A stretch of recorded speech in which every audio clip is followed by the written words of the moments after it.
paten Bapak Ibu ya. Jadi bukan lagi tapi sekarang yang digencarkan adalah yang terkait dengan paten. Kemudian program studi bekerja sama dengan mitra kelas dunia. Mitra kelas dunia ini berarti bisa dilibatkan dalam penyusunan kurikulum, magang ataupun penyerapan lulusan. Mitranya yang diminta adalah mitra kelas dunia.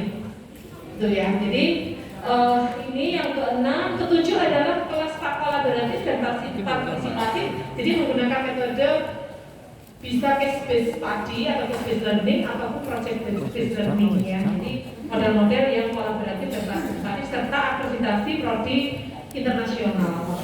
Jadi bukan akreditasi BPNG, tapi yang diminta adalah akreditasi melampaui BPNG tadi, akreditasi internasional. Baik. Nah, ini strateginya. Yang pertama, tadi saya sudah bicara terkait dengan komitmen perguruan tinggi. Jadi bagaimana kita membentuk culture building dari perguruan tinggi ini, di mana ini penting karena untuk memberikan nantinya pimpinan dukungan ya. Kalau nggak ada dukungan pimpinan susah nih nanti. Kemudian ya culture building dulu ya. Jadi kemudian ada komitmen dukungan pimpinan dalam bentuk apa? Dalam bentuk SK atau peraturan Bapak Ibu. Jadi SK Rektor itu sudah bentuk komitmen.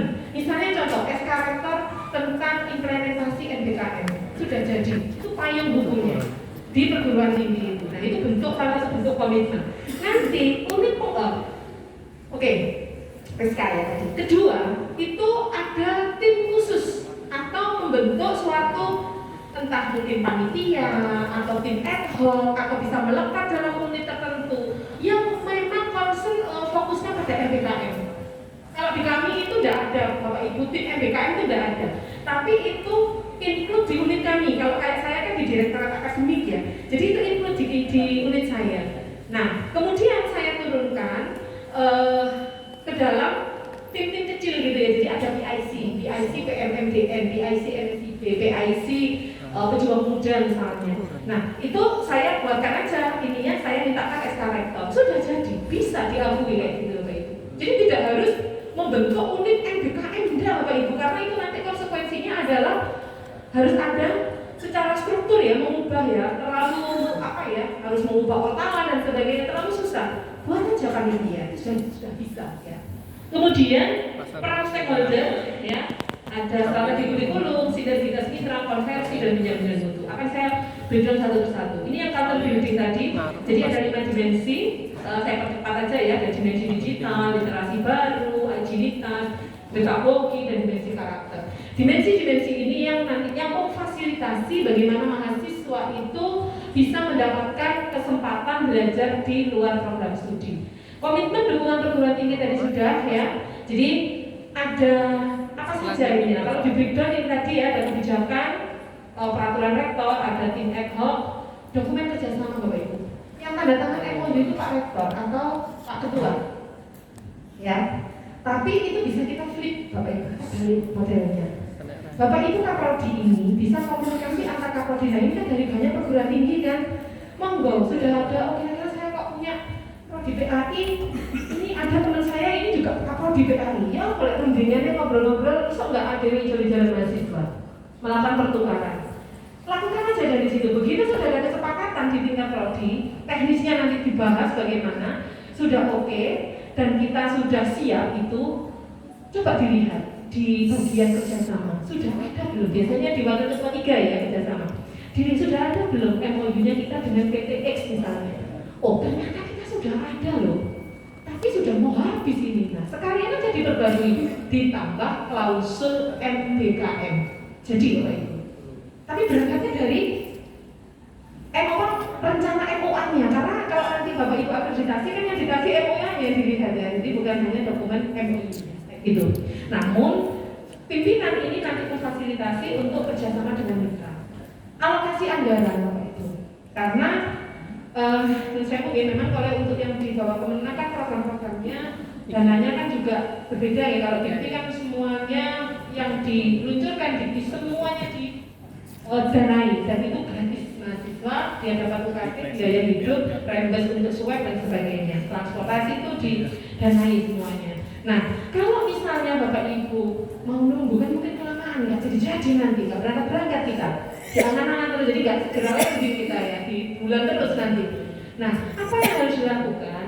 Kita mungkin bisa coba nanti audiensi terkait dengan anggaran, tidak usah besar-besar dulu tapi mungkin kalau pertukaran itu kan nggak usah biaya kan.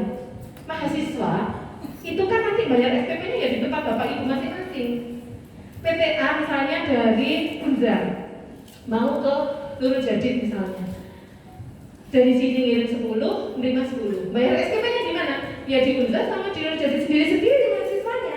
Sudah nggak ada biaya lain. Kecuali mungkin dia biaya harus kos. Nah itu kan di luar ini sendiri ya bapak ibu ya. Atau kalau ada anggaran lebih, dia bisa diberi uang saku sebagai insentif penghargaan karena dia sudah mau mensukseskan program MBKM. Itu bisa bapak ibu. Nah kalau kayak gitu-gitu itu kan adanya di komitmen pimpinan. Pimpinan sudah mentok, Pak Yai sudah mentok, oke jadi apapun sudah rentangan halangan bisa dilalui. Gitu ya. Makanya pentingnya adanya komitmen. Kemudian, nah ini tugasnya Bapak Ibu Kaprodi dan juga tim ad hoc tadi ya, tim MBKM untuk mendukung buat ini, dokumen-dokumen pendukung. Apa saja, bisa mulai dari panduan implementasi, standar penilaian, SOP, instruksi kerja maupun formulir-formulir. Gampang loh, ini kan SPMI ya Bapak Ibu ya. Nah sudah jalan semua kan SPMI-nya, tinggal kita inikan. Nah ini contoh aja Bapak Ibu ya. Di kami itu kami awali dulu dari ini Bapak Ibu, ada SK Rektor tentang MBKM. Jadi sebelum saya nge-push istilahnya ya, saya komitmen sama teman-teman di Prodi, Dekan Prodi itu saya perlu payungnya dulu. Pak Rektor oke setuju ada SK. Nah SK ini kita inikan, jadi di pedoman akademik yang awalnya tidak ada ngomong MBKM sama sekali. Nah, pedoman saya ingat pedoman tahun akademik 2019-20 nggak ada ngomong MBKM sama sekali Bapak Ibu, karena rilisnya tahun akademik 19-20 itu kan September, saya Agustus itu sudah terbit ya panduan akademik 2019, belum ada MBKM. Begitu panduan akademik 2021 kan Agustus rilisnya 2020, sudah saya tambahi klausul tentang MBKM. Jadi di pedoman akademik ini sudah ngomong MBKM. Kemudian saya turunkan ke panduan implementasinya. Jadi kalau misalnya Kaprodi Bu, saya butuh gimana mau melakukan BKP ini, buka aja di panduan akademik, panduan implementasi. Lihat di BKP magang misalnya. Nah, itu kita fasilitasi di sini. Jadi memang tugasnya tim ad hoc tadi itu yang merumuskan kayak gini Bapak Ibu. Ya. Kemudian, nah ini salah dokumennya, kita buat juga tadi misalnya standar penilaian. Jangan sampai mahasiswa kakak merasa ya sudah 3 semester di luar, kita col aja ya kayak yang dilepas dari kandang, nggak begitu. Karena dia tetap harus kita manage, kita pantau, tercapai enggak itu pembelajarannya. Jangan-jangan dia judulnya saja asistensi mengajar, tibanya itu apa ya? Ternyata gitu ya. Ternyata dia tidak melakukan kegiatan yang kita harapkan. Nah, kalau tidak dikontrol Bapak Ibu, itu kan juga bisa lepas ya, artinya lepas dari pengawasan. Jadi tetap harus ada penjaminan mutu untuk pemantauan itu. Kemudian kami menyusun SOP-nya Bapak Ibu, 8 BKP tadi harus ada SOP-nya. Jadi kita susun semua diagram alirnya dan sebagainya. Tuh, ada SOP sebagai acuan. Disahkan dikendalikan oleh penjaminan mutu. Kemudian ada tim tadi ya, saya bentuk tim PIC karena saya nggak ngatasi Bapak Ibu terus terang. Core kami di tugas utama kami di Direktorat Akademik itu mengawal tentang kurikulum, pembelajaran dan administrasi serta pelaporan akademik Bapak Ibu di PDDT se-universitas. Sejumlah di kami ada sekitar 10.200 sekian ya, dan ngatasi. Sehingga saya di koordinator MBKM-nya saja, tapi untuk ini saya bagi ke teman-teman yang lain. Jadi tinggal yang kontrol, memantau gitu ya. Jadi yang jalan teman-teman juga. Oke. Nah, yang ketiga, ini strateginya adalah peningkatan stakeholder. Apa yang dilakukan? Perguruan tinggi jelas, ada kebijakan, SK Rektor, peraturan dan sebagainya. Fakultas apa yang diinginkan? Rancangan mata kuliah tingkat fakultas lintas prodi. Kan ada fakultas di sini saya tadi diskusi sama dulu ada fakultas tarbiyah ya Bu ya. Ada prodi PAI, PBA, PGMI. Ya. Nah, itu fakultasnya kan fakultas tarbiyah. Di mana ini Ibu Dekan ya merancang Bu mata kuliah tingkat fakultas yang bisa dilakukan di lintas prodi. Jadi misalnya masa PGMI, PAI itu kan memang masih serumpun ya Bu ya, tapi kan itu ada perbedaan ya, perbedaan capaian juga di situ. Nah itu bisa Bu dirancang. Kemudian dokumen kerjasama tadi sudah diskusi tadi sama Bu waktu makan siang ya. Bisa Bu, mau kerjasama dengan tidak? Jadinya hubungi aja Pak Kaprodinya misalnya gitu ya. Jadi kita sudah jadi sambil sekali jalan acara workshop 20 terlampaui Bapak Ibu. Nah, monggo ini Bapak Ibu kan saling bertemu di sini, kita bisa saling menjajaki untuk kerjasama. Kemudian bagaimana tugasnya prodi? Nah ini yang berat. Peran Kaprodi di sini adalah menyelaraskan, memutakhirkan kurikulum dengan MBKM, kemudian memfasilitasi pembelajaran luar prodi dan melakukan konversi serta menyiapkan alternatif mata kuliah daring. Maksudnya apa? Jadi begini. Pada saat masa berkegiatan di luar, kadang mereka itu masih butuh. Bu, kayaknya saya kok nggak dapat mata kuliah ini ya, padahal sekarang diprogramkan. Saya memang terkonversi, tapi saya ingin ikut kuliah. Oke silahkan, itu bisa kita fasilitasi ya Bapak Ibu. Secara daring jadi, dia berkegiatan di mitra, tapi dia secara working, remote learning-nya, dia bisa Bu, lewat ini. Jadi kita bisa menugaskan dosen khusus gitu ya, untuk memfasilitasi untuk pengkayaan saja. Nah, itu adalah tugasnya prodi untuk memfasilitasi. Itu ada Bu, di kami itu juga gitu. Mahasiswa, Bu, saya kayaknya masih tetap harus ikut kuliah. Oke, nggak apa-apa, tapi kamu nggak perlu ikut ujian. Nggak ada tugas, dia nggak dibebani tugas, nggak dibebani ujian. Hanya pengkayaan saja Bu dengan dosennya. Kemudian, untuk dosen, ini dosen sebagai penggerak. Dosen ini nanti sebagai DPL ya, dosen pendamping lapangan. Jadi Bapak Ibu nggak usah, jadi harus merdeka dulu ya pemikirannya. Jadi jangan sampai begini. Loh, nanti kalau mata kuliah saya dikonversi MBKM nggak akan ngajar saya. Itu pemikiran yang mungkin kita belum merdeka ya. Jadi misalnya Bapak Ibu, satu kelas itu ternyata anak-anak berminat semua. Bagaimana? Apakah kita harus melarangnya? Nggak boleh. Kita nggak boleh melarang karena itu hak. Dan hak itu sudah ada hukumnya, sudah diatur dalam permen terkait Permen nomor 3 tahun 2020 tentang MBKM ini ya, tentang SDGT di mana di dalamnya ada MBKM. Bapak Ibu nggak boleh menghalang-halangi mahasiswa untuk ini. Nah, bagaimana dosennya yang kok berbeda mahasiswa berkegiatan di luar semua? Bapak Ibu bisa sebagai DPL. DPL kan juga berkegiatannya di luar. Laporannya ya sebagai DPL itu, tugas DPL itu berat Bapak Ibu. Nyiapkan mulai dari pembekalan, penugasan sampai laporan akhir. Ini tugas DPL. Nah, nanti melakukan pembimbingan, validasi, supervisi, ke lapangan. Nah, itu selama 1 semester, ekuivalen dengan kegiatan mengajar. Jadi mahasiswanya dikonversi, dosennya juga dikonversi. Honornya bagaimana ya? Bisa diekuivalenkan nanti misalnya dengan yang terkait dengan keuangan ya, wakil ketua terkait dengan keuangan. Itu bisa dibicarakan Bapak Ibu menurut saya. Namun esensinya dosen ini juga sama-sama bergerak sebagai dosen penggerak. Oke, mahasiswa tetap KRS-an, meskipun dia magang, KRS wajib Bapak Ibu. Karena KRS itu yang dilaporkan ke PDDT. Jangan sampai saya kan kegiatan di luar, nggak usah KRS. Nah terus nanti laporan PDDT-nya bagaimana? Nggak bisa. Kalau nggak laporan PDDT, dia lulus nggak ada rekaman di PDDT-nya, nggak bisa dicetak PIN-nya Bapak Ibu. Penomoran ijazah nasional nggak jadi lulus, ijazah nggak bisa dicetak. Jadi jangan lupa.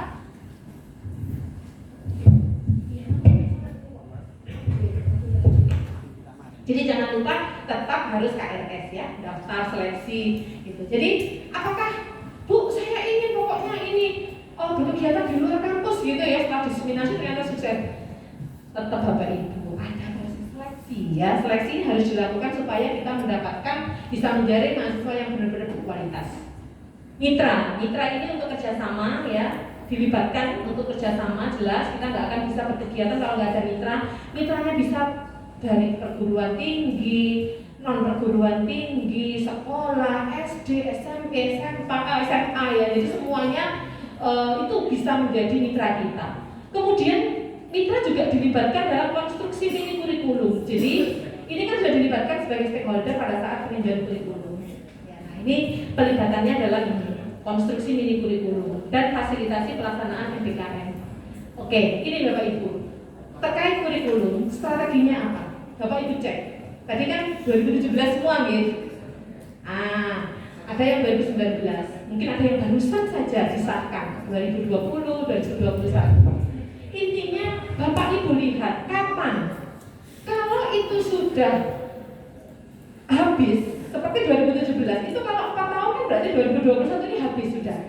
Maka waktunya melakukan yang namanya peninjauan kurikulum. Jadi Bapak Ibu jangan bingung ya. Kalau itu rombak total, itu namanya peninjauan. Kalau itu kita merekonstruksi ya, rekonstruksi itu melakukan updating dan lain itu namanya penyesuaian. Jadi penyesuaian, misalnya kayak MBKM sekarang. Bapak Ibu yang habis peninjauan 2019 kan nggak usah ubah lagi. Jangan diubah lagi Bapak Ibu, itu berat banget itu harus mulai dari awal lagi. Biarkan aja. Tapi kita lakukan peninjauan untuk menyelaraskan dengan MBKM. Nah, pas kan 2 tahun ya, 2019 kan waktunya sekarang 2 tahun. Nah, pelaksanaannya ini jelas diatur oleh unit terkait ya. Kalau di kami memang di Direktorat Akademik, jadi prodi nggak bisa juga jalan sendiri-sendiri. Jadi tergantunglah apa nama lembaganya ya, mungkin penjaminan pendidikan atau apa gitu ya. Oke, nah ini proses ininya kalau yang peninjauan itu mengubah semuanya Bapak Ibu, mulai profil CPL ya, kemudian nama mata kuliah mungkin bisa berubah, jumlah SKS itu berubah di sini di 4-5 tahun ini. Namun kalau penyesuaian, dalam proses penyesuaiannya kita bisa mengundangkan tenaga ahli terkait ya atau prodi sejenis, kemudian libatkanlah mahasiswa dan lain sebagainya.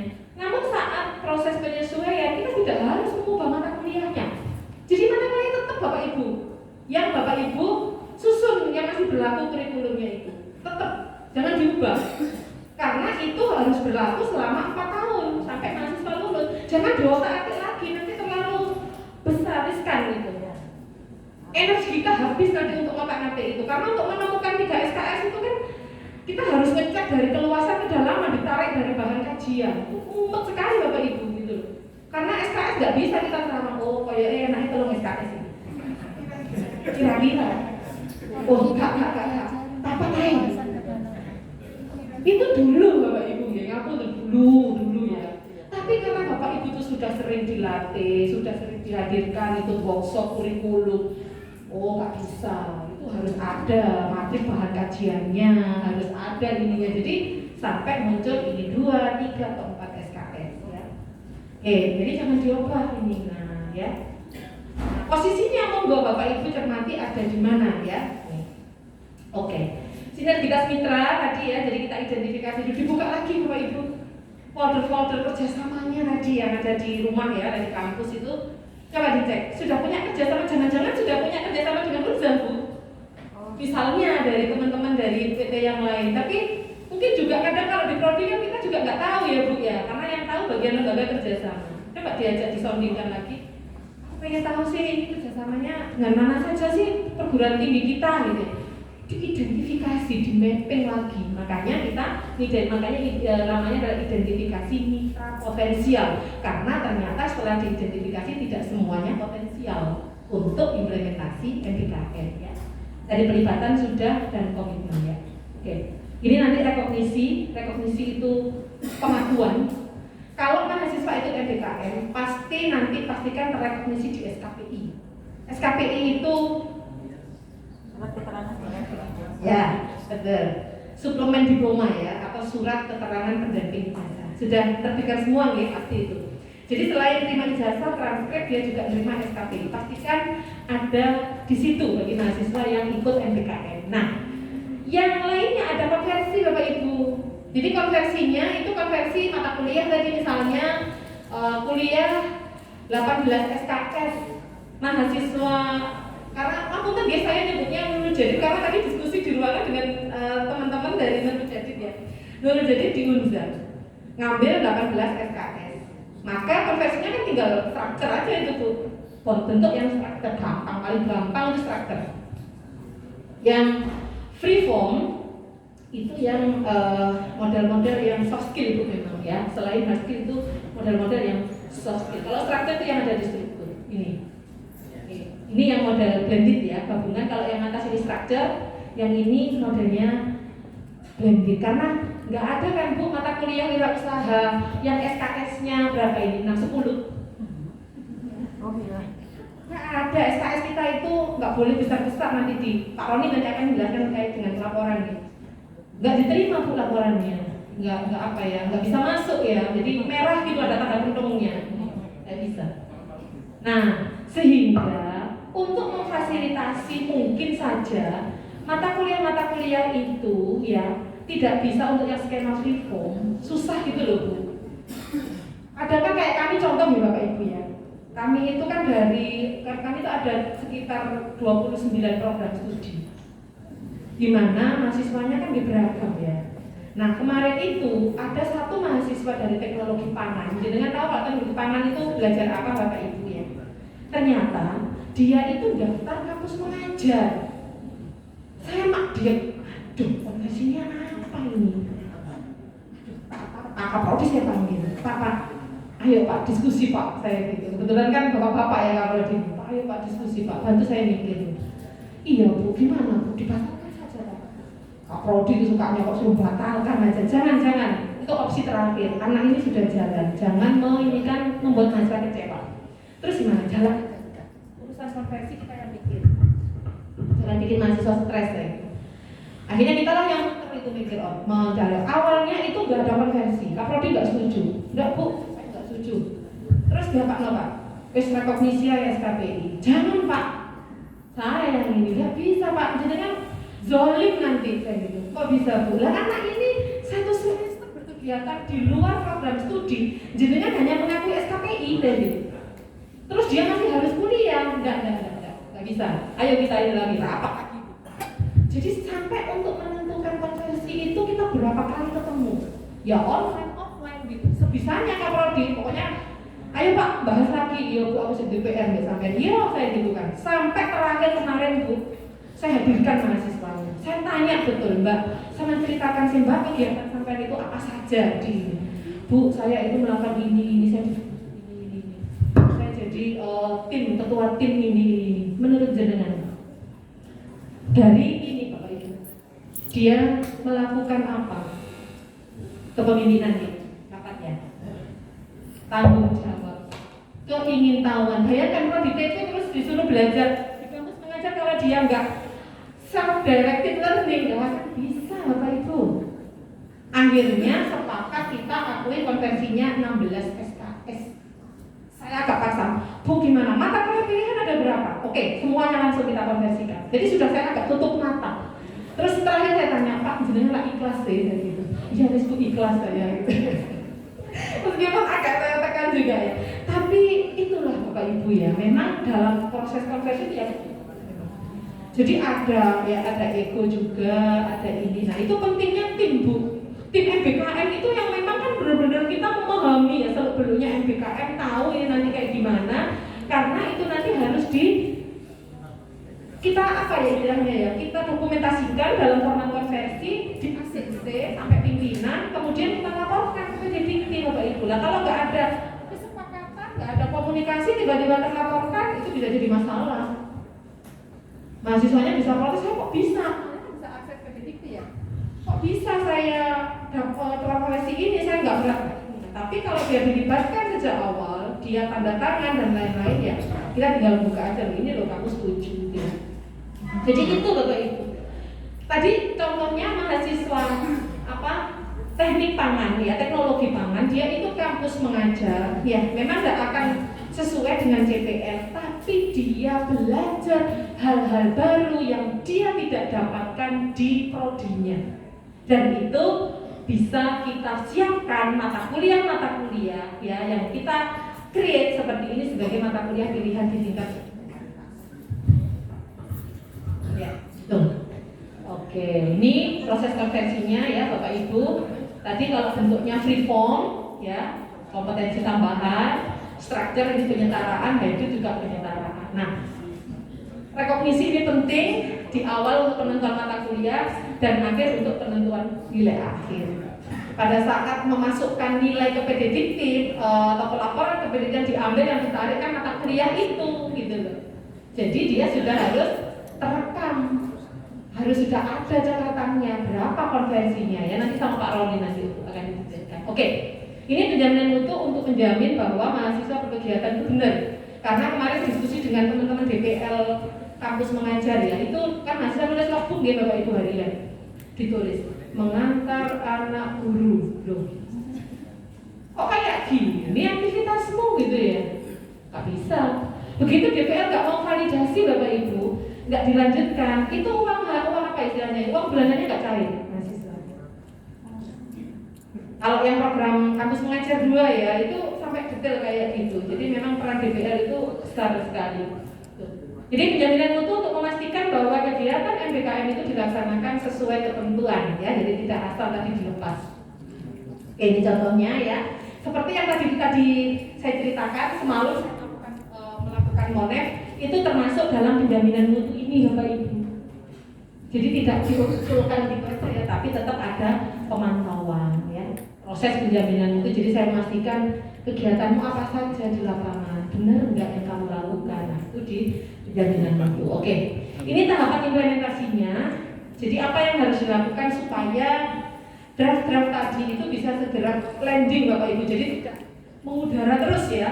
Nah, segera identifikasi program-program akademik yang sudah berjalan dan mungkin yang bisa dilakukan, mungkin sudah pertukaran mahasiswa, baik dalam negeri maupun luar negeri itu kan sudah ada. Masuk kan BKP sudah ada, tinggal kita rancang yang lain. Bikin bukunya Bapak Ibu, buku panduan tadi. Bikin ini, lakukan pengembangan kurikulum untuk penyelarasan tadi. Cek kembali dokumen kerjasama, ini strateginya tahapan implementasinya ya. Bisa rumuskan lagi strategi-strategi lain, dan yang penting ini Bapak Ibu, terimplementasi itu targetnya. Bapak Ibu mau diikutkan workshop berapa kali pun ya, kalau hanya duduk saja nggak segera bergerak ya nggak akan ini, nggak ada implementasi ya. Oke, ini tadi bentuk kegiatan sudah, ini BKP magang, jadi ini ada di dokumen ini Bapak Ibu. Ini proses-prosesnya di alurnya ya.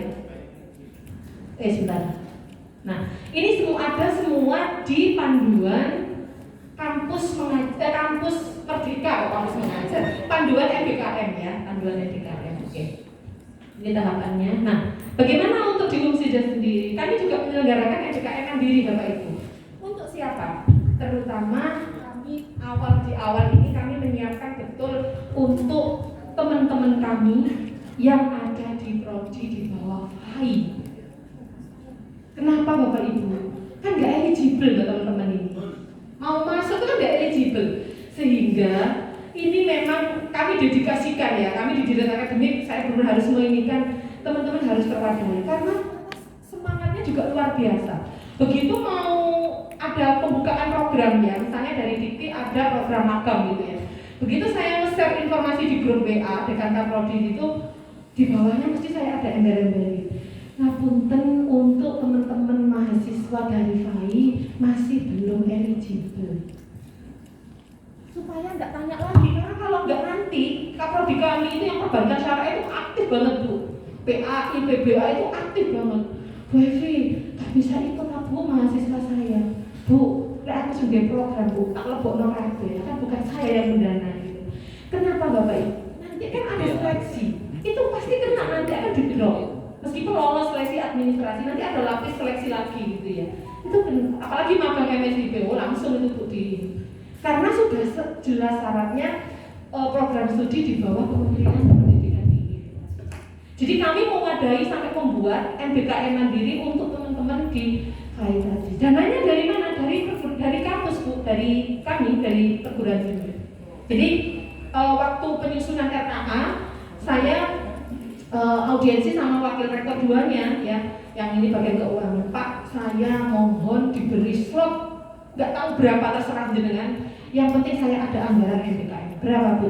Nanti tak pikirnya Pak. Pokoknya kasih ini dulu gitu loh istilahnya, akun dulu gitu ya. Kasih akun untuk keuangan MBKM. Nanti saya pikir. Nah, ini ya. Nah, ini nanti akan bisa memberikan insentif bagi mahasiswa meskipun tidak sebanyak kalau ikut flagship atau programnya Dikti tadi. Jadi ini ya roadmap-nya untuk internal tidak jauh beda, sama saja mulai dari persiapan sampai ke pelaporan PD Dikti. Oke. Bagaimana untuk implementasi di bawah Kemenak? Bapak Ibu sudah punya dokumen ini? Kalau belum, sekarang lagi online, internet wifi-nya nyala, coba di-download Bapak Ibu. Ini adalah ketik aja panduan implementasi MBKM Kemenak gitu aja. Ini tahun 2020. Atau mungkin ada yang sudah rajin di print gitu ya. Nah, kalau saya biasanya panduan-panduan awal itu memang harus saya print, terus saya tandai, saya kasih post-it gitu, biar itu cepat saya tarik untuk jadi panduan universitas, Bapak Ibu. Kalau di soft file itu suka kadang nge-hang, HP-nya ke-reset, kehapus, macam-macam. Nah ini nih, sampun? Ya, Bapak Ibu lihat, Kemenak ini juga sudah memutuskan bahwa panduan implementasi MBKM pada kurikulum itu, nggak jauh beda dengan panduannya JP. Jadi langkah-langkah untuk penyesuaian kurikulumnya itu loh, sama langkah-langkahnya, ya. Ini sama. Nah artinya sebenarnya Kemenak ini juga sudah mengakomodir ya, hanya dalam tataran implementasi ini yang harus mungkin bareng-bareng nanti bisa disuarakan lah ini teman-teman ya, menyuarakan bersama supaya model-model hibah ya yang seperti dari kementerian lain itu bisa diadopsi juga. Oke, nah ini yang bisa itu Bapak Ibu, ini kan Kemenak ini ya. Ini Kemendikbud Kemenak, tapi yang punya gawe Kemensos, Bu Risma yang punya gawe. Pejuang Muda, ada yang sudah lolos kan ya? Pejuang Muda. Itu keren sekali programnya Bapak Ibu. Saya ceritakan ada satu mahasiswa kami yang tadi malam saya mulai itu, dia penempatannya sudah di Sidoarjo tapi dia minta tadi pindah di Bali. Dia nyari apa ya? Nyari soro sebenarnya ya, nyari susah. Karena kadang susah banget Bu di sana. Sudah budayanya beda, ininya beda. Terus kamu kosnya di mana? Saya di panti sosialnya Bu. Tapi tidak apa-apa kok Bu, meskipun ini kan yang penting saya gratis nggak bayar. Gitu. Jadi ada ruangan tersendiri gitu yang disiapkan memang untuk mahasiswa. Tapi Bapak Ibu bayangkan, itu benar-benar yang dilakukan ya. Itu dia nggak akan dapatkan di kampus. Karena kalau di kampus kan ketemunya sama teman-temannya aja di Sidoarjo. Di sana dia satu timnya ada yang dari Gorontalo, ada yang dari mana itu Luwu ya, Sulawesi Selatan, ada yang dari Sumatera Barat. Itu kebinekaan yang apa ya Bapak Ibu ya? Ya, yang hanya bisa kalau itu didapatkan di luar kampus. Pejuang Muda. Jadi nanti kalau ada batch 2, gelombang 2 misalnya Pejuang Muda lagi, dorong Bapak Ibu. Ini pasti eligible anak mahasiswa Bapak Ibu. Mau nggak harus dibawa DIP, Kementerian DIP. Semua ini ada di sini mahasiswanya pasti eligible. Sudah nggak ada alasan lagi, nggak bisa Bu ini enggak ya. Doakan semoga ini nanti ada batch 2. Jadi Bapak Ibu yang belum berpartisipasi, pelajari Bapak Ibu. PUB-nya dipelajari. Salah satu strategi ya, tips sukses untuk bisa tembus ini itu, saya mungkin bukan berarti kami lebih ini, tidak ada yang lebih bagus lagi Bapak Ibu, tapi apapun langkah kecil yang kita lakukan itu pasti bermakna. Jadi kami itu kemarin kampus mengajar angkatan 1 itu hanya 14 mahasiswa, 14. Saya sedih juga ya. Kami punya prodi pendidikan itu ada PGSD, PAUD, IPA, kemudian bahasa Inggris ya, kemudian ada PTI. Masa prodi-prodi FKIP yang lolos hanya 12, nggak bisa saya. Kita putar otak. Gimana ya caranya ya biar terdiskriminasi? Saya bikin festival Bapak Ibu. Namanya saya bikin rada bombastis gitu loh ya. Festival Kampus Merdeka. Ya saya undang yang beberapa yang bisa saya undang gitu ya, yang nggak mahal-mahal lah honornya gitu ya. Kita ini kan semua kita undang dekan, kaprodi, sekprodi, mahasiswa semuanya untuk mendengarkan itu. Pokoknya kita memfasilitasi semuanya. Apa yang diinginkan mahasiswa, butuh apa? Butuh surat-surat, oke, nggak usah ke kampus. Semuanya kita siapkan di website, download ini, pokoknya semua kita layan, sampai kita bikin helpdesk Bapak Ibu yang melayani kebutuhan mahasiswa. Akhirnya dari hanya 14 mahasiswa KM1, di KM2 yang daftar 109 mahasiswa, yang lolos 85 mahasiswa. Saya akhirnya gini, waktu saya hanya 24 jam dalam sehari. Saya ngurusi mahasiswa kampus mengajar 12-14 mahasiswa, dengan saya ngurusi 85, sama-sama 24 jam. Mending saya ngurusi 85. Gitu Bapak Ibu. Waktunya kan sama 24 jam gitu. Nah, Berikutnya kampus mengajar 3, target kita harus di atas 100. Itu saya tekan Bapak Ibu kaprodinya.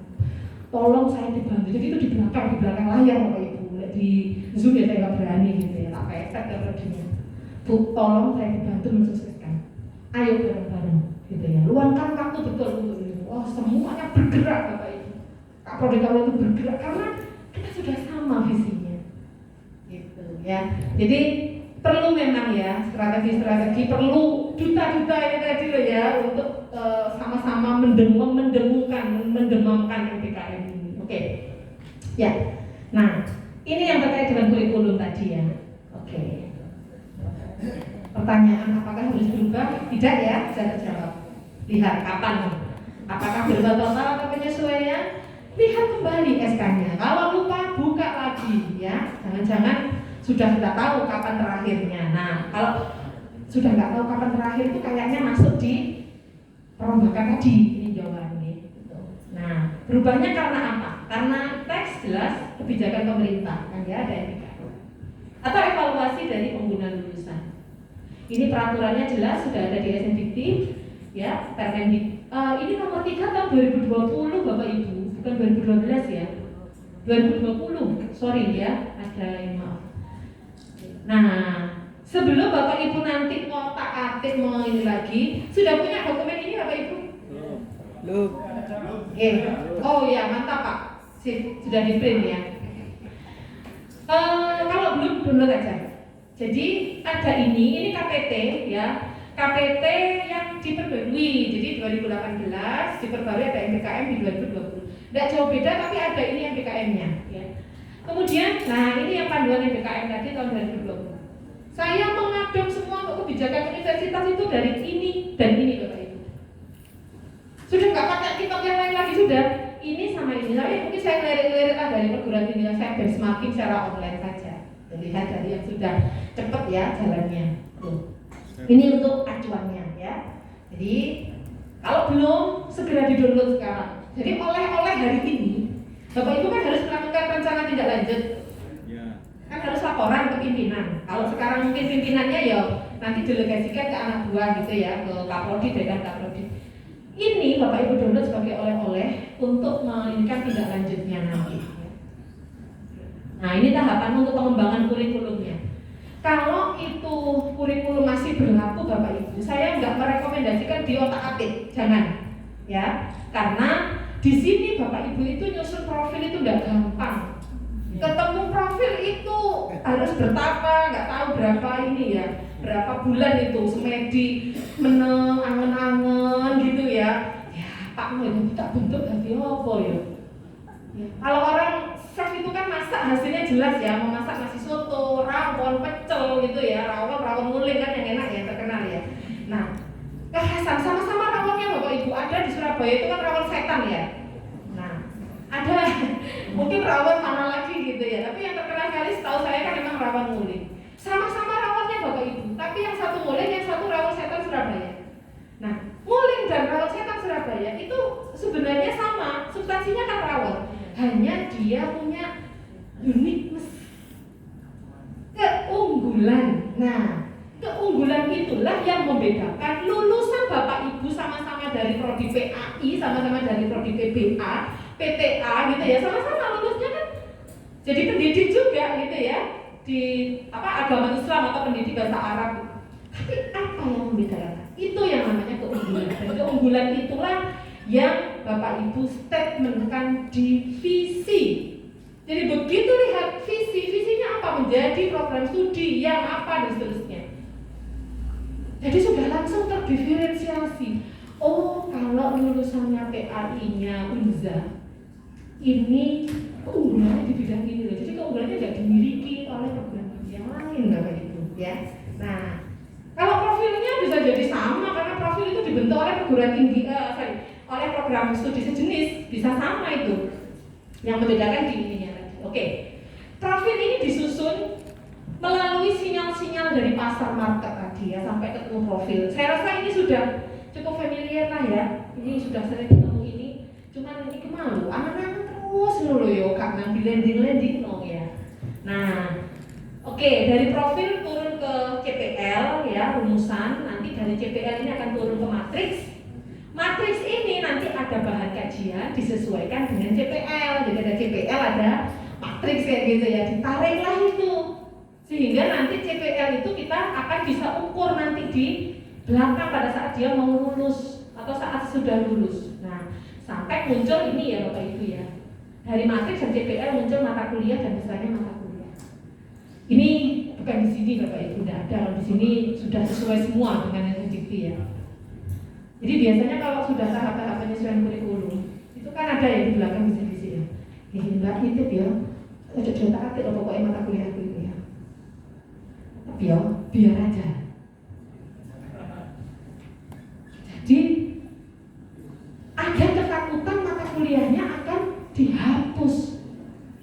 Padahal Bapak Ibu, tapi tidak ada kok di sini.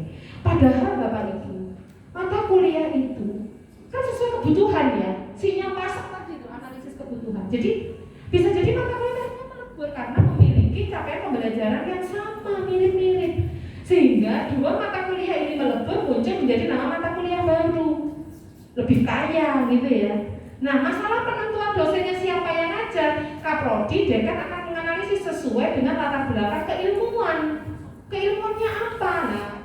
Nah, itu nanti yang akan mengampu kayak gitu ya. Nah, ini muncul akhirnya organisasi mata kuliah. Terakhir nanti muncullah kalau sudah terdistribusi semester 1 mata kuliahnya apa, semester 2 sampai 8, maka setelah mata kuliah itu kita susunlah RPS-nya Bapak Ibu.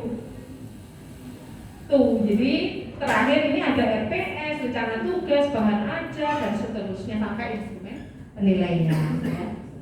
Oke, ini korelasinya sangat berkorelasi, tidak ada saling ini ya, tapi tidak ada saling tidak mendukung, semuanya ini mendukung. Jadi KKMI, kemudian visi misi, SNDT, profil, OBE sampai MBKM saling terkait ya. Di sini semuanya saling terkait. Nah, ini untuk rekonstruksi mata kuliah. Ini tidak saya ini kan kalau kurikulumnya masih bisa berlaku, nggak usah Bapak Ibu ya. Ini bagi yang harus peninjauan ya. Oke. Ya, ini restrukturisasi. Ini sebenarnya ada suara yang menteri. Saya skip aja, nanti bisa lihat di YouTube. Nah, bagaimana integrasi untuk MBKM dalam kurikulum prodi? Jadi kalau ini kan mata kuliah yang jadi prodi semester 1 sampai semester 8 ya. Nah, ini adalah kegiatan-kegiatan MBKM yang disepakati tadi. Jadi, untuk beberapa mata kuliah itu bisa kita nanti tarik kalau itu ada kesesuaian misalnya ya dengan aktivitas atau lingkup kegiatannya ya. Jadi ini pembelajaran lintas prodi di PTX, pembelajaran di luar prodi di PTX ya. Nah, ini nanti kita cek memenuhi CPL prodi atau bisa menambah kompetensi. Ya. Oke, ini hak belajar mahasiswa sarjana maksimal 3 semester tadi. Jadi Bapak Ibu, kita kalau merumuskan, mungkin yang sedang persiapan untuk peninjauan ya, mohon dipastikan SKS di tiap semester jangan lebih dari 20, tidak boleh lebih dari 20. Dicek lagi. Ya, tidak boleh lebih dari 20 karena Permennya itu sudah mengatur sangat jelas sekali. Untuk dokumen kurikulum Bapak Ibu, kurikulum itu kan untuk dipakai, dokumen kurikulum untuk dipakai seluruh mahasiswa. Masalah nanti mahasiswa mau ngambil 24 SKS, itu startnya di semester 3. Semester 1 dan 2 itu tidak boleh lebih ngambil 20 SKS. Jadi misalnya Bapak Ibu kan validasi lah ya KRS-nya mahasiswa ya, dosen wali ya. Dia posisi semester 2, IPK-nya bagus 4 ya, atau 3, sekian. Dia kan eligible untuk ngambil 24 SKS, tapi dia posisinya dari semester 1 naik ke semester 2. Kalau Bapak Ibu validasi dia ngambil 24 SKS, itu menyalahi. Jadi khusus semester 1 dan dalam perencanaan kita kurikulumnya tidak boleh lebih dari 20. Tapi nanti kalau mahasiswanya eligible ngambil ya misalnya karena dia IPK-nya bagus, mulai semester 3 dia boleh ngambil 20, lebih dari 20 maksimal 24 SKS. Bu, nggak bisa Bu ngambil 25 karena lebih 1 aja. Tahu resikonya apa Bapak Ibu? PIN-nya nggak keluar. Covid nggak keluar, mahasiswa lulus dia nggak bisa terima ijazah, nyantol itu Bapak Ibu di pendidikan. Jadi kita harus hati-hati betul. Ini kalau di kami betul-betul kami ini ya, jadi nggak boleh karena resikonya sangat besar. Begitu teman-temannya lulus terima ijazah, dia masih terima SKL karena ijazahnya masih bermasalah.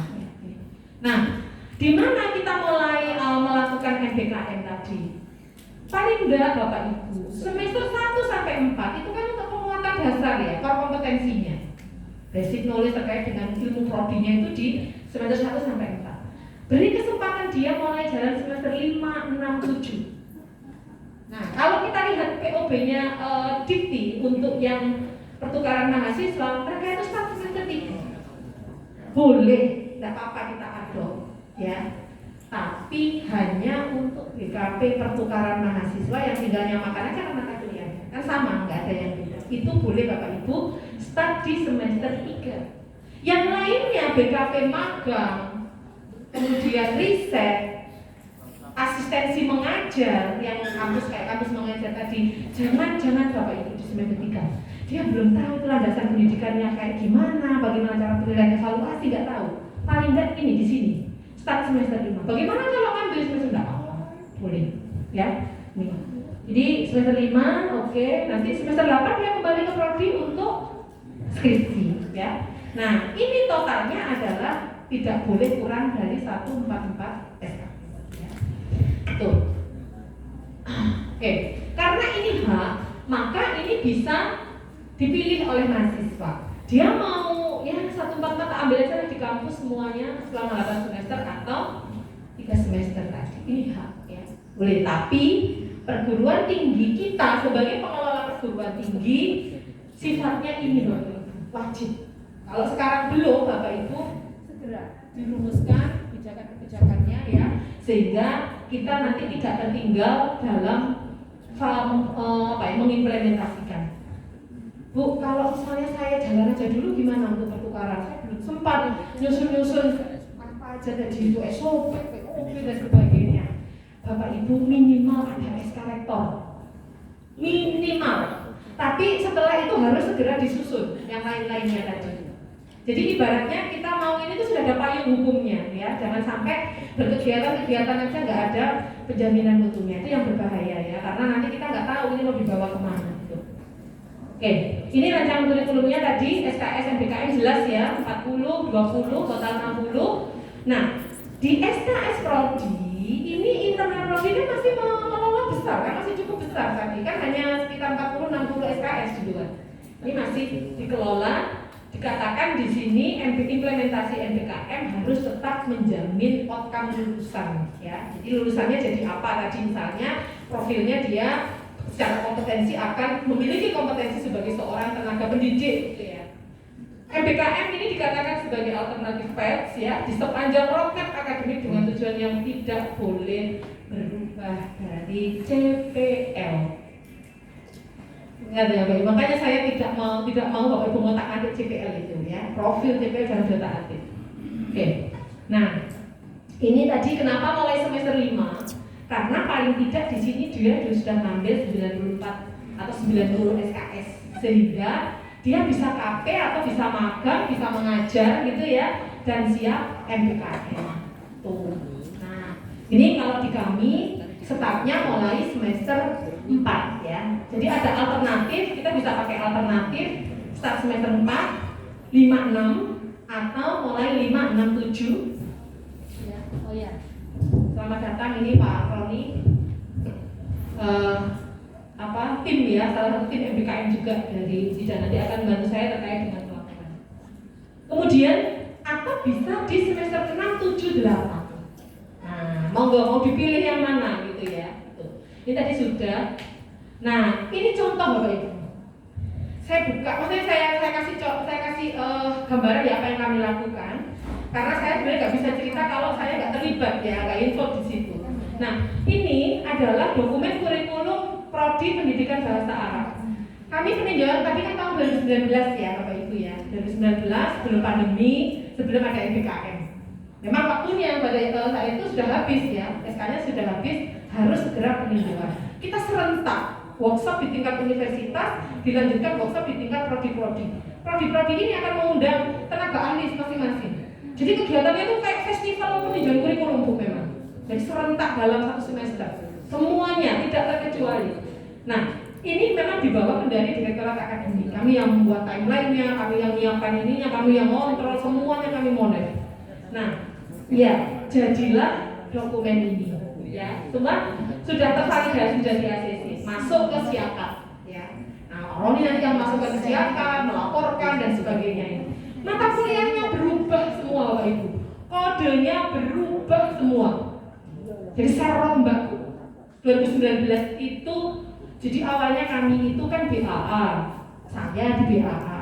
Terus ada temen yang di LP3 itu kayak lembaga pengkajian pengembangan pendidikan, bukan ya? Bukan. Jadi kayak lembaga pengembangan pendidikan LP3 ya.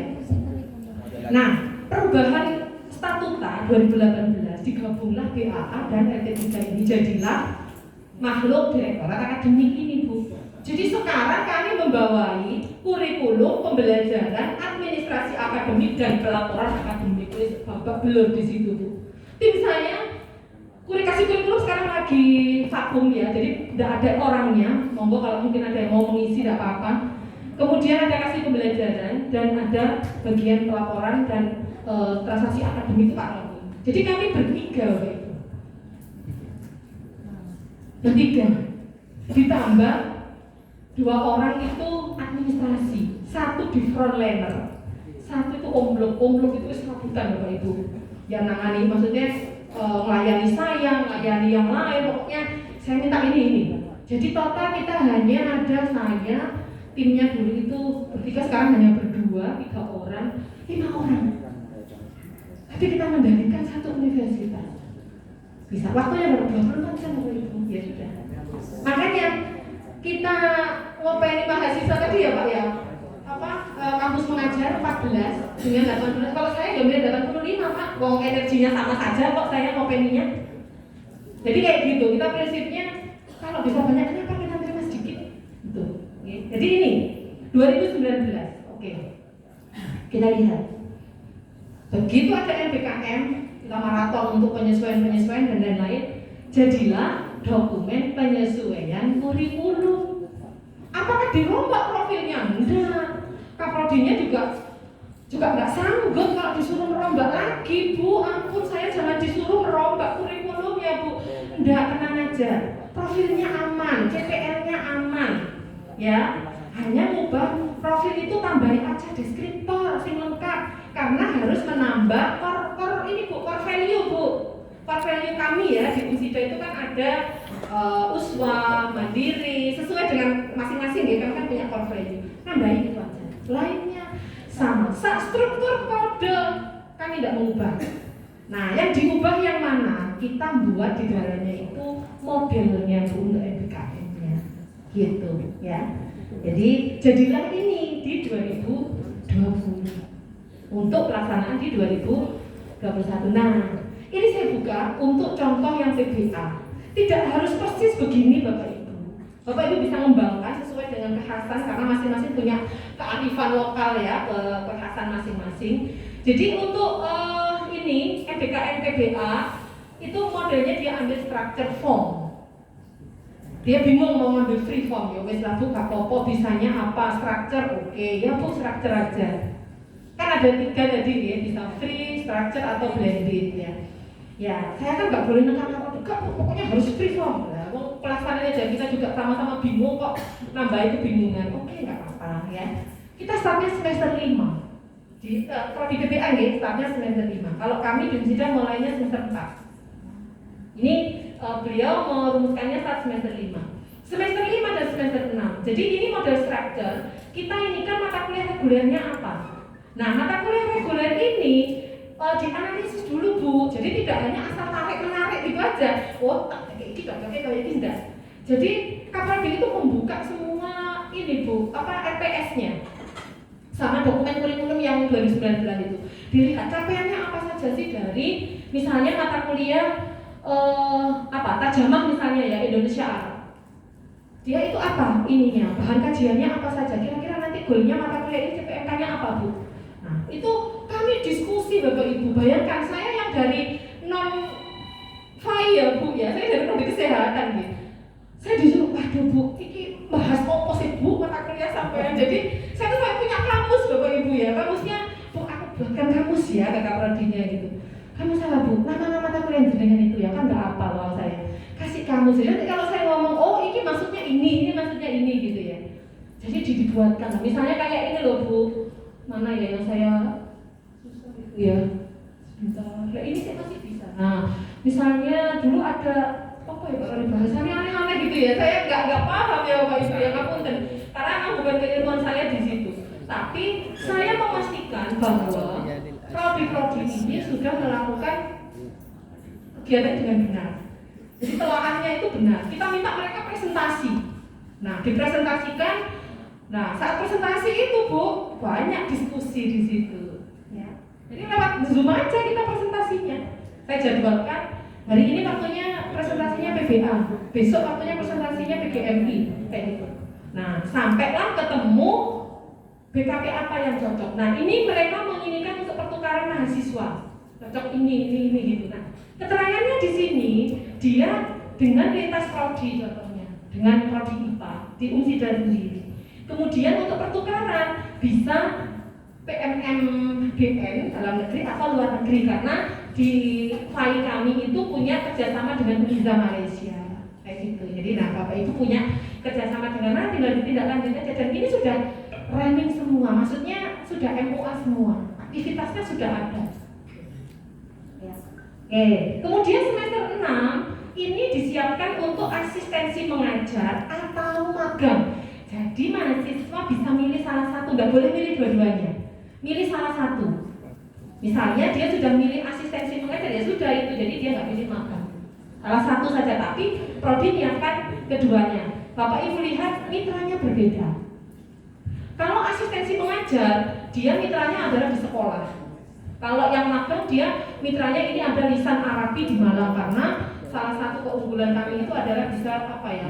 Menerjemahkan ya kitab Arab gitu ya dalam ini. Jadi dia nyari mitra yang sesuai. Itu juga gitu. Ya berbagi suka juga ya Bu ya. Kadang dalam pelaksanaan itu kan ada sisi-sisi humanis ya. Aduh Bu, ampun saya Bu, nyari mitranya susah sekali gini-gini. Ya Bu nggak apa-apa, sabar. Nanti coba saya bantu carikan secara online. Bu ini. Jadi WA itu Bapak Ibu sudah nggak kenal waktu rasanya kita memang. Jadi kalau energi kita sudah berada di situ itu kan mau kapan pun kalau memang kita katakanlah di situ diberi amanah untuk membantu mengawal ya ayo kita ini imers gitu ya nyebur di situ. Jadi teman-teman Kapolri kan akan semangat nanti. Oh ada yang kita bisa ajak untuk berbagi suka dan duka gitu loh ya. Gitu. Jadi tidak hanya strategi kita nyuruh tapi kita nggak mau ikut membantu gitu ya. Oke, ini yang semester 6. Semester 7 ini ada riset, ada pertukaran mahasiswa juga, ada asisten. Jadi memang apa ya penempatannya dia banyak karena memang menyesuaikan dengan CPL tadi Bapak Ibu kan nggak boleh terlalu jauh juga ya. Nah karena bentuknya bukan freeform karena structure. Nah untuk riset ini dengan asosiasi prodi PBA serta sekolah dan pesantren-pesantren yang ada di kalau di kami di lingkup Muhammadiyah. Nah itu nanti mereka melakukan BKP-nya atau kegiatannya di sana. Oke riset. Nah sampai skripsi Bapak Ibu. Jadi mahasiswa nanti lulus tanpa skripsi. Di kami ada kebijakan itu.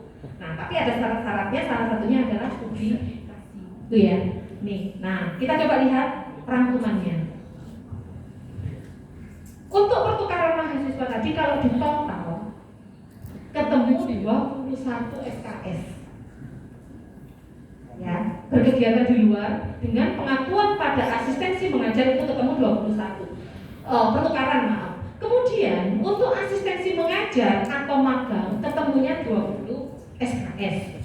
Yang ada tanda-tanda bintang ini mata kuliah pilihan ya. Nah kayak gini ini kan saya nggak ngerti Bapak Ibu ya. Apa ini Al Arabia di Asia. Saya nggak ngerti Bapak Ibu. Harus buka kamus dulu tadi ya. Kalau diskusi sama teman-teman kalau PBA, saya buka kamus dulu. Jangan ngomong apa saya buka dulu. Oh ya, mata kuliah tentang ini gitu ya. Gitu. Karena kalau di kami kan prodinya bervariasi, tidak hanya di FAI tapi juga ada teknik. Jadi kalau sudah dari pagi bahas FAI, siang bahas teknik sipil, ya Allah, aku mau sobat. Begitu ini ya, sorenya bahas elektro gitu ya. Jadi saya ingin belajar apa, tapi senang ya, seru ya gitu ya. Jadi tahu, oh itu pelajari apa sih Pak? Oh itu pelajari gini Bu, kekuatan getol, kekuatan ini, walah gitu ya. Oke, ya saya ingat. Tapi saya memang harus tahu ya, paling enggak dengarlah mata kuliahnya, itu perlu Bu. Karena kalau enggak, saya nggak bisa ngasih feedback ya. Tuh. Oke, nah kayak gini nih, bimbingan manasik haji dan umroh, ini mata kuliah pilihan, masuk aja semua. Ya, oke. Riset 20 SKS. Jadi totalnya 21, 20, 20 ya, 61 SKS. Sesuai ya Bapak Ibu ya, pakai model structure. Dan ini dimulai semester ganjil. Oke. Nah ini bisa pakai model contoh ya, monggo saja Bapak Ibu enaknya yang mana silahkan. Kami tidak harus mau ini, oh fix harus pakai ini, enggak ya, monggo aja. Oke, tapi kita perlu paham terkait dengan gambaran ini ya, SKS itu yang harus dipahami. Ya. Jadi kita ngajar satu SKS itu yang teori kan memang 50 menit, tapi sebenarnya itu ada penugasan 60 menit, mandiri 60 menit, totalnya sebenarnya 170.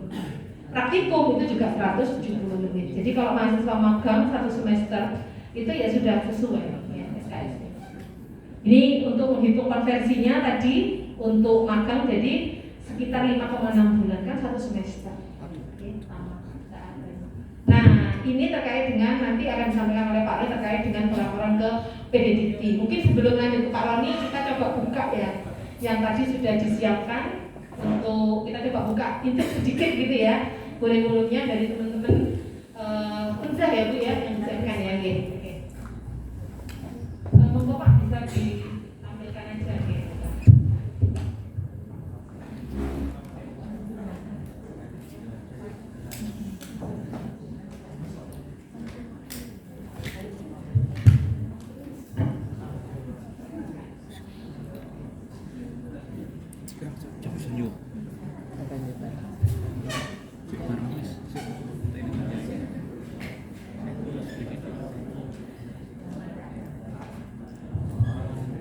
Baik, Bapak dan Ibu, yang ada di layar depan adalah kurikulum MBKM dari Prodi Tadris Bahasa Inggris Fakultas Tadris Umum Universitas Islam Zainul Hasan Genggong Probolinggo. Monggo Ibu Evi Sebentar Bu, Tadris Bahasa Inggris itu apa Bu? Pendidikan. Nah, saya perlu glosary apa istilahnya ya? Kamusnya, oh pendidikan, siap. PBI ya biasanya. Iya betul Bu.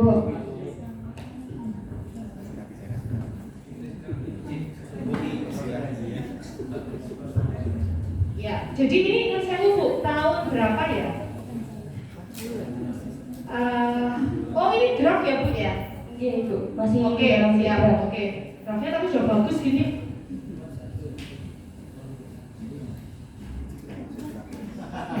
Ya, oke.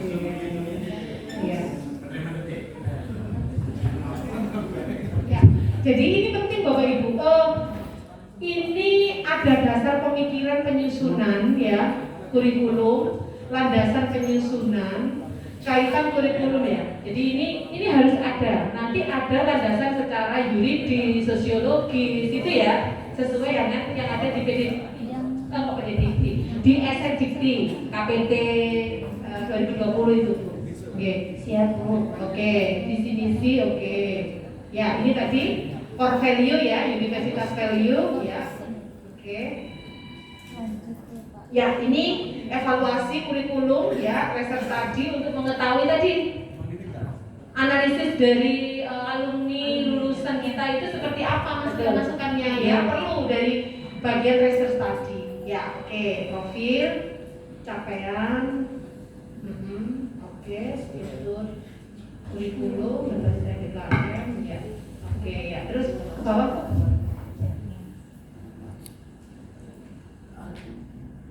Oke, pendahuluan bisa skip ya. Dan nyusunnya berat juga ini. Nah, sebentar Bu, sebentar. Nah, ini tadi yang ke atas. Nah ini ya, jadi ada landasan yuridis, historis, psikologi, sosiologi tadi ya. Ini jangan lupa, ini Bapak Ibu bisa ambil semua dari KPT. Oke, ya kaitan. Ini juga dari KPT, sama tahapan-tahapannya ada semua. Ya, ini standar tadi sama kan ya? Ya. Nah ini juga sama, ini dari KPT juga. Kita ambil aja nggak apa-apa, Bapak Ibu itu sangat bisa direproduksi. Oke, visi misi, coba. Ya, ini visi misi universitas ya Bu ya. Oke, keunggulannya. Pelopor Khairul Ummah. Oke, pelopor Khairul Ummah itu ya. Ya. Nah ini turun ke visi fakultas dan prodi. Oke.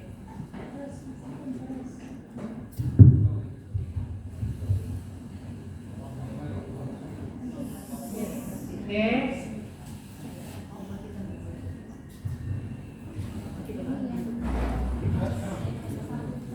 Iya, yang fakultas ya. Oke, yang ini aja langsung Bu, prodi Bu. Keunggulannya apa prodi PBI ini? PBI ya, Tadris. Tadris ya. Oke. Oh, kok sudah profil visinya Pak? Visinya. Ya, oke. Oh, kebablasan ya. Putar balik. Oke ya. Jadi ini tentu muncul visi ini kan sudah melalui tahapan-tahapan ya, sampai akhirnya disepakati. Nah, monggo nanti tinggal menurunkan aja yang berkarakter Khairul Ummah itu bisa kita inikan dalam apa. Nah, tapi saya tidak mengomentari kan tidak sedang akreditasi gitu. Tidak. Aku udah ke bawah ya kalau ini ya saya. Ini sekroninya. Saya, iya, nggak usah ini ya. Tidak sedang akreditasi kalau jadi visi ini kalau di prodi itu sebenarnya adalah visi keilmuan sebenarnya. Okay? Jadi ya nanti dengan tenaga ahli yang memang dari asosiasi aja Bu, bagaimana menginikan. Cuman memang untuk visi itu adalah visi keilmuan di mana itu akan menambah kompetensi inti dari mahasiswa tadi itu di keunggulan. Keunggulan itulah ya yang membedakan lulusan kita dengan lulusan dari perguruan tinggi yang lain. Gitu ya. Oke. Jadi visi-visi keilmuan sebenarnya. Oke. Terus Bu. Iya. Ke bawah langsung aja ini strategi. Oke, ya. Hasil evaluasi kurikulum. Oke. Ya. Profil lulusan. Nah, ini coba ya. Oke, ada berapa profilnya? 4, ada 4 ya. Iya. Dan profil sendiri. Nah, profil ini sebenarnya yang kita janjikan. Statement profil ini adalah janji kita kepada lulusan. Kalau dia lulus, nanti dia akan menjadi pendidik praktisi pendidikan sebagai asisten peneliti, gitu, pengembang bahan ajar dan public speaking. Iya. Nah, ya saya tidak akan mengatakan karena memang ini sudah tahun berapa ini kurikulumnya? 2021. Oh ya, apalagi 2021 dalam sudah disahkan kan ya? Yang mana? Meskipun ada beberapa yang ini tapi sabar nggak boleh sih ini ya. Oke, sudah, oke, tidak apa-apa. Nah, namun ini nanti dari profil pastikan nanti mata kuliah di organisasi distribusi mata kuliah itu mendukung ini Bapak Ibu. Jangan sampai ada mata kuliah yang tidak berkontribusi terhadap pencapaian profil. Ada. Oke, itu aja pastikan. Oke, sampun. Nah, kalau misalnya Bapak Ibu nanti yang mungkin belum menyusun ya yang BKM mau merekonstruksi itu boleh di deskripsinya ini loh Bapak Ibu diperjelas. Kayak profilnya biarkan aja jangan diotak tapi kita mau ubah bisa merekonstruksi di deskripsinya. Kayak tadi kami kan menambahkan dengan portfolionya universitas ya karena yang deskriptor sebelumnya itu ya. Monggo berikutnya. Oke, ini CPL ya. CPL Bapak Ibu itu ada 4. Ada ada sikap, pengetahuan, tahu, keterampilan umum, keterampilan khusus. Sikap dan keterampilan khusus itu given, sudah jangan diotak-atik lagi, itu dari dikti atau dikti. Tidak boleh dikurangi, ditambah boleh. Oke. Nah, untuk yang pengetahuan dan keterampilan khusus itu yang didapat dari asosiasi profesi jenis yang dirumuskan bersama. Boleh ya, itu memang core-nya di situ, kompetensi utamanya di situ. Ya. Oke, coba lihat sikapnya Bu, sudah sama. Oke. Ke bawah Bu. Nah, ini kan ada berapa ini? Banyak sekali ini. Ada sampai 20. Dua tambahan distinksi. Iya. Nah, monggo. Cuman ini kalau nanti goalnya ada gambaran wacana akreditasi internasional, jenengan harus kurangi. Kami itu lagi mikir puyeng juga. CPL-nya itu kan pakai CPL dikti ya, pertama kalau dikti kita semuanya sama. Begitu di ini kan dengan internasional, nah internasional cuma sedikit banget gitu ya. Tidak boleh banyak-banyak Bu, karena setiap nggak bisa ngomong minimal juga, tapi yang pasti biasanya hanya 4-5 untuk masing-masing aspek. Iya, nggak apa-apa Kak, semuanya di kami juga sama ya, nggak apa-apa, nggak kita nggak sendiri gitu loh ya. Dan maksud saya nanti kalau ada gambaran atau rancangan strateginya mau akreditasi internasional, kita harus melakukan penyesuaian, banyak penyesuaiannya dan harus dikurangi karena aspek CPR ini harus bisa diukur, itu yang susah. Saya akan pilihkan di sini Bapak Ibu, itu yang sekali ya. Saya juga mengajar. Oke, sampun ini pengetahuan ya dari Asosiasi Pendidikan Bahasa Inggris mestinya. Oke. Ya. Nah, banyak banget ini ya. Oke. Sebenarnya akhirnya kalau kita kena internasional itu ya, kita pikir semakin banyak kan semakin baik ya. Ya. Semakin padat, semakin ringkas itulah yang bagus. Ternyata ya, saya juga baru ini juga. Tinggal kopas sih kamu. Oke. Keterampilan umum oke, otomatis dapat ya dari ini. Oke. Nah, Bapak Ibu kalau misalnya mau rekonstruksi itu boleh kok yang direkonstruksi di P sama KK. Oke, pengetahuan dan keterampilan khusus tadi ya yang direkonstruksi. Biasanya kita merekonstruksi itu untuk kalimat-kalimat action verbnya Bu. Jadi misalnya bahasa-bahasa kata kerja itu loh, kan harus sesuai KKO yang dari belum ya. Kalau teman-teman pendidikan itu pasti paham, belum understand yang revisi itu kan KKO-nya harus benar-benar diturunkan ya kalimatnya ya. Nggak boleh ngawur, kan harus ada tahapan. Saya kognitif berapa gitu ya, 1 sampai 6 referensinya. Oke, gitu. Itu boleh. Oke, terus Bu. Nah, ini Bapak Ibu harus kita fixkan karena akan dipakai teman-teman dosen pada saat menyusun RPS. Saat menyusun RPS itu kan ada ya CPL yang dibebankan pada mata kuliah. Jangan sampai Bapak Ibu mata kuliahnya nggak ada beban apa-apa, enteng aja, kok enak gitu ya. Iya kan dia harus mendukung CPL tadi, makanya CPL yang dibebankan pada mata kuliah. Nah itu tidak boleh diambil semua loh Bapak Ibu. Terus berapa RPS kuat plek 1 sampai ini enggak. Ambil aja beberapa dari S tadi, tapi harus 4, tetap 4 aspek, tapi diambil benar-benar yang sesuai mata kuliah kita. Jadi tidak semua ya dipokas. Kalau di kami itu kan RPS-nya online Bapak Ibu, dan itu ada kayak tickboard-nya gitu ya, tickbox ya. Kadang ya menurut saya Bu ya, mungkin yang kurang rajin gitu ya, saya nggak mau ngomong males gitu, kurang rajin gitu. Akhirnya di tickbox-nya dicetak yang atas dulu jadi tercetak semua. Lah kalau kayak gitu ya tidak kami validasi RPS-nya. Kalau RPS tidak tervalidasi, konsekuensinya dia nggak bisa isi jurnal online Bapak Ibu. Kalau nggak bisa isi jurnal online ya nggak kajian, maksudnya nggak cair modal ngajarnya. Ya itu konsekuensi beruntun Bapak Ibu ya, harus diinikan. Oke, yuk lanjut aja. Oke. Keterampilan khusus oke. Nah ini juga. Nah kemudian ada kaitan antara CPL Prodi dengan profil lulusan ya. Tadi profil lulusannya kan ada 4. Mana yang sesuai, tinggal tarik aja ya. Ini nggak bisa dipikir sendiri oleh Kaprodi. Makanya di langkah tadi kan ada kelompok dosen yang ikut menyusun. Jadi kurikulum itu tanggung jawab seluruh dosen jurusan entitas yang ada di prodi.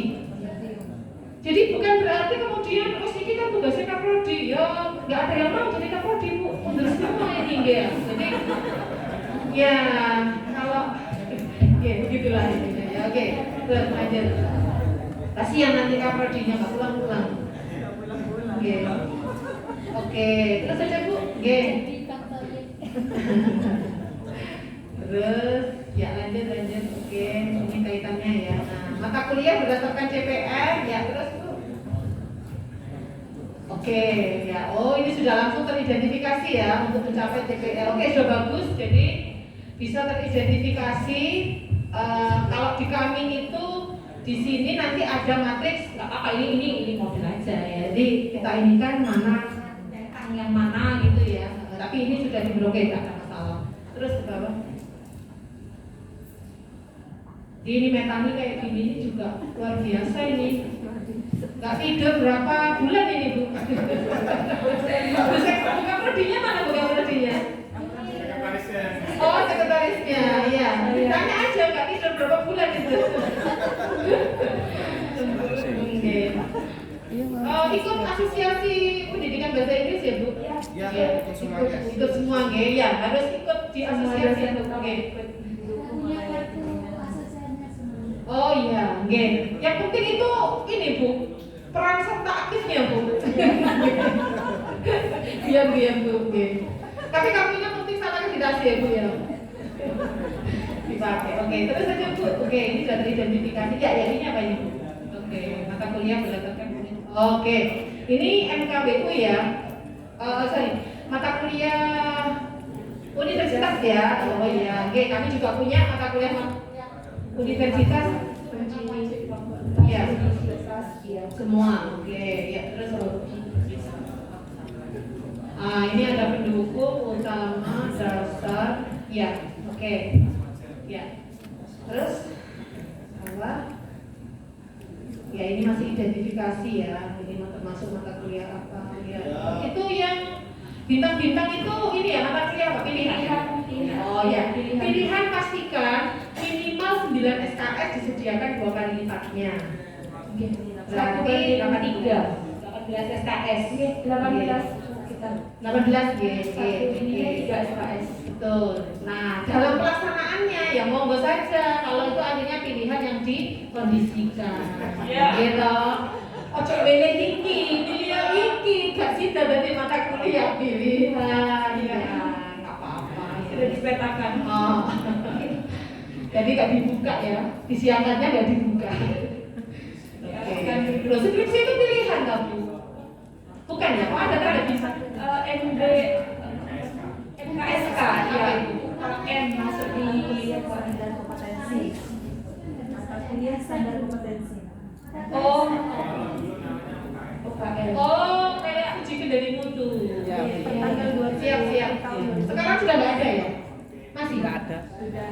Nilo kan sudah nggak ada lah sekarang. Iya tahu. Dulu saya repot bapak ibu itu kalau mau meluluskan. Nunggu nilainya turun, ampun saya. Viral. Iya, ini saya kan kita kalau jadi kan mungkin kan benar-benar di bawah Kemenak kami kan dua bendera ya Pak Ibu ya. Dikti sudah nggak ada masalah ini. Begitu ini Kemenak Pak, saya tanya, ijazah saya tak belum kok nunggu nilai zaman kapan nggak turun-turun gitu ya. Apalagi yang S2 itu harus ambil di Jakarta tuh. Terus akhirnya begitu ada kebijakan ini, alhamdulillah, plong saya. Jadi sekarang semuanya mau dibawa Kemenak, mau dibawa Dikti ya. Begitu wisuda kita sudah bisa terima ijazah. Yang penting pinnya aman gitu ya. Gitu. Senang sekali saya sudah nggak ada nilo itu. Ya, bisa lulus cepat juga. Kalau dulu kami itu lulusan prematur itu loh bu, jadi nggak boleh diluluskan karena belum keluar nilonya ya. Istilahnya kayak nyebutnya lulusan prematur ya. Jadi nggak hanya bayi aja lulusan juga prematur ya. Belum waktunya lain. Oke. Ini struktur MBKM. Oke, ini bentuk pembelajaran berbasis Merdeka Belajar. Praktek studio. Oke, berarti ini rancangan. Ya, ini mau gimana Bu ini Bu? Mungkin bisa diceritakan. Iya, kalau yang masih di penciri universitas itu kami masih ada di Pancasila, seperti Pancasila, kewarganegaraan itu masih kuliah di kelas gitu.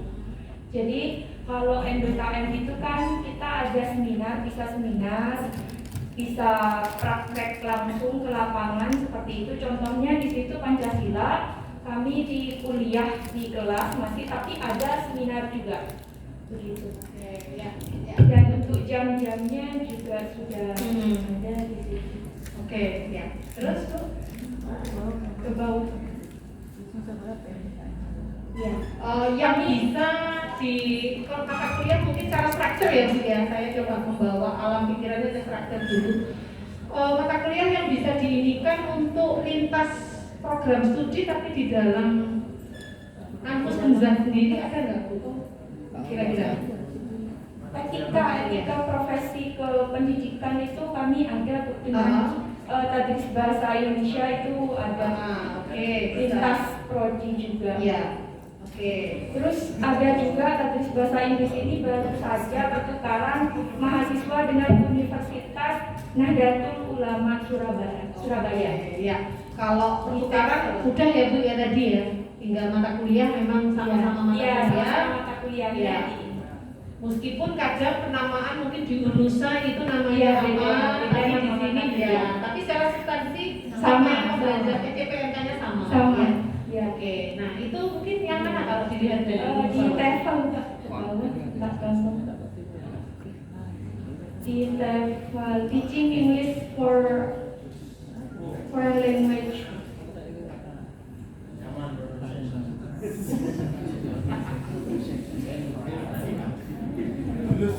Iya, bawah.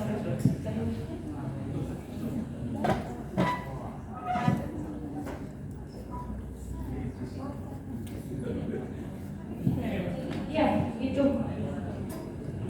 Sebenarnya lebih penjabarannya ada di form yang bawah, Mbak. Oke, mungkin kita lanjut aja ya. Ini lebih ke jam-jamnya Oke. saja. Ya. Kalau yang di bawah itu Bawah ada. ada. Iya.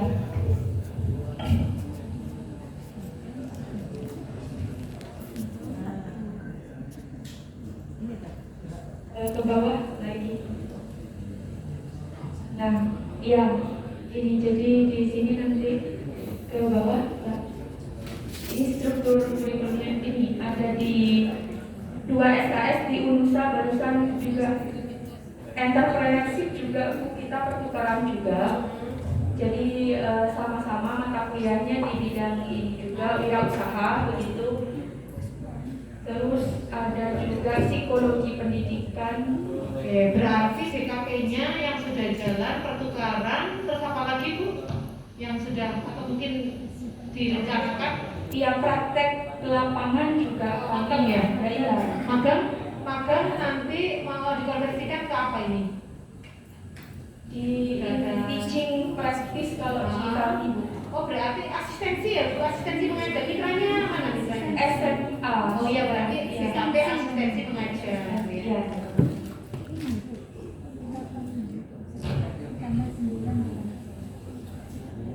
Itu ya 2 SKS di SMA. Iya. Ya, kalau misalnya tadi di total untuk BKP asistensi mengajar itu Ibu ketemu berapa SKS? Ada di Di bawah ada apa? Ya, oke. Ya, ini coba Bu, yang struktur ini tadi, struktur ini semester mata kuliah per semester coba dibuka dari semester 1 dulu. Ya, oke. Semester 1. Ya, ini oke ya, 19 SKS aman ya. Di bawah 20 SKS. Iya, oke, 20 SKS. Ya. Oke, ada yang lebih dari 20 ya Bu ya. Tidak. Ya, maksimal 21. Oke, nah sekarang yang mau dibawa ke tadi NBKM kan sudah ada identifikasi di awal. Sekarang kalau diakumulasikan gitu ketemunya berapa SKS? Di 8, kalau yang di prodi itu ada 84 kalau tidak salah. Ya, kalau yang di pembelajaran dalam prodi gitu maksudnya. Ya, jadi kan ada 3 BKP tadi. Ya. Bisa belajar di luar prodi tapi di perguruan tinggi yang sama. Itu Iya. tema pertama. Yang kedua, mereka 1 semester ya. Yang 2 semester itu belajar di luar prodi, belajar di luar perguruan tinggi. Oh, ya kalau di kami belum di per semester itu, tetapi sudah dalam 4 tahun itu begitu. Oh, tapi kalau ibu misalnya, Iya. tadi kan sudah bikin bagus ya pemetaannya. Cuman kalau kita mau, ini nih misalnya mau bikin diseminasi ke mahasiswa, kan kita harus, mereka harus tahu ini program saya nanti ngambil MBKM itu akan terkonversi berapa, mata kuliah apa saja. Jadi sejak awal dia sudah ada gambaran. Yang kita share ke mahasiswa adalah kayak struktur tadi Bu, contoh misalnya pertukaran mahasiswa dengan jurusan itu kan udah jelas ya mata kuliah ini. Jadi anak-anak itu kan akan menyiapkan diri baik secara kesiapan dan mental juga ya Bu. Maka mata kuliah ini nanti saya nggak akan menempuh di Unja, tapi saya akan belajar di jurusan. Iya. Gitu. Jadi per semesternya begitu. Iya, jadi sudah ada paling nggak gambaran awal ya Bu ya. Sehingga kalau anak-anak harus melihat dokumen kurikulum ini kan agak berat. Karena ini memang dokumen untuk kita sebagai pengelola. Yang untuk kita share ke mahasiswa itu kan yang lebih yang sudah kita turunkan gitu ya Bu ya, dengan bahasa, dengan apa ya, mungkin penataan yang itu lebih friendly bagi mahasiswa ya. Dan mereka tahu gitu loh Bu. Oh, nanti semester contoh aja tadi saya menurut saya tidak mau ini kan harus tidak sama sekali tidak mau kan berkreasi ya. Tapi paling tidak mahasiswa itu saat ini saya di semester 5. Oh, semester 5 prodi saya itu mau buka BKP ini gitu ya. Nah, nanti saya sudah ikut. Semester depan saya mau ikut lagi. Ada BKP apa? Kita sudah ada gambaran. Mahasiswa sudah ada gambaran. Oke. Ini ada lagi yang mau ditunjukkan atau sudah cukup? Sudah cukup ya. Oke.